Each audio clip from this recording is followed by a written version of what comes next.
Dagay na utana sa kuwang anong malak daw. Nataya lima ka explanation na.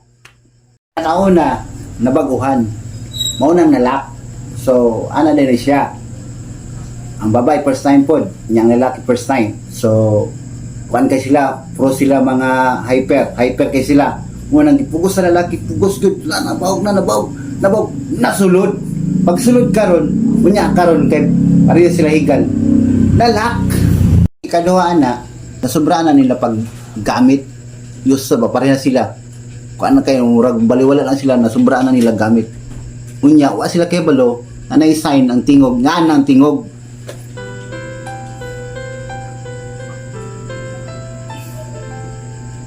Nya ilagya pong padayon.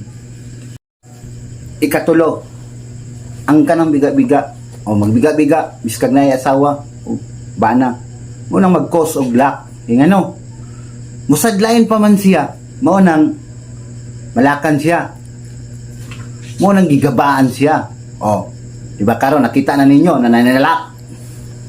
Ikaupat, kanang mag-away-away ang inyong pamilya mabungkag ang kosa na ang isa mangabit. Pagpangabit niya na sila relasyon na itong isa. Pero, ipanidan na siya sa iyang bana. O, doon kayo lang, ipanidan siya niya. Karon, babay, blind lang. Kasi pag-ana niya, nagkuhan sila, sugod na sila, blind kayong babae, nagibutangan na rin magic sa lalaki. Mo nang nag-lock sila. Last but not the least, usapod na, kanang makita ka o gwapa kayo.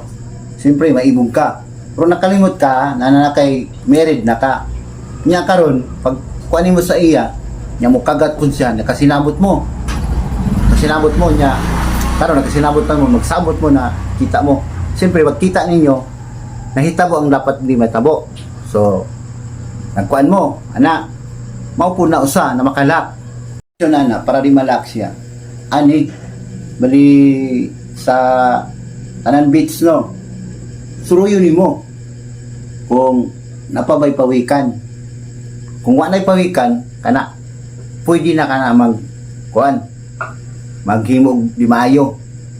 Pero mintas na pawikan, pag ampo gyud, nadili ka butangan og magic. Ug ang last, makontento na ta sa usa. Siyempre, ato man ang pramisa na isa lang gyud ang ato. O, di maayo kayang kuan, di nakamalak. Iwas na kasalak. Kuan kasalak, bali exempted ka na kay isa naman ang imuha.